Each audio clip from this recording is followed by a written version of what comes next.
உங்கள் வீட்டில் எதுவும் விசேஷமா? அப்படிலாம் ஒன்றும் இல்லைக்கா, விசேஷமாக இருந்தால் உங்களை கூடாமல் இருப்பேனா? அப்போ கடை எதையும் திறக்க போறியா? எதுக்குக்கா ரெண்டு பேரும் இப்படி கேட்குதியே? இப்போ ஒரு 10 நிமிஷத்துக்கு முந்தி தான் வண்டி நிறையா பழம் வந்துச்சு. உன் வீட்டு அட்ரஸை தான் கிடச்சி. நாங்கள் தான் சொல்லிவிட்டோம். ஓ வந்துட்டா? அந்த பழத்தை பார்த்து தான் கேட்குதீங்களோ? நான் இன்னைக்கு பேங்குக்கு போய் பைசா எடுக்கணும் போனேன் பார்த்துக்கிடுங்கக்கா. பைசா எடுத்துகிட்டு வீட்டுக்கு போகும்போதுல பழம் வாங்கிட்டு போகலான்னு நினச்சேக்கா.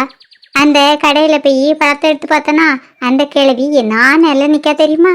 அது கண்ணு முன்னாலே இன்னொரு கடைக்கு போய் நான் கொண்டு வந்து அவ்வளோ பைசாவுக்கும் பழத்தை வாங்கிட்டே தெரியுமா?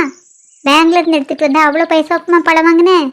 ஆமாக்கா, பேங்க்லேருந்து எடுத்துகிட்டு வந்த 10,000த்துக்குமே பழத்தை வாங்கிட்டேன். அப்புறம் என்னாச்சு? 10,000த்துக்கு நம்ம கடையில் வாங்கியிருப்பா. இப்படி அடுத்தவ கடையில் போய் வாங்கிட்டாலேன்னு அந்த கிளவி மூஞ்சி சுருங்கி போச்சு. ஆமாம், நீ எந்த கடையில் போய் பழத்தை வாங்கின? அந்த கிளவி கடைக்கு எதிர்த்த கடை தான். ஓ அந்த கடையா? அந்த கடையா அந்த பாட்டியோட கடை தான். நீங்க சொல்லுது உண்மையா? உண்மைதான். அந்த பாட்டியோட முகம் ஏற்கனவே சூரியன் போய் தான் இருந்து நீ அதை கவனிச்சிருந்துருக்க மாட்ட.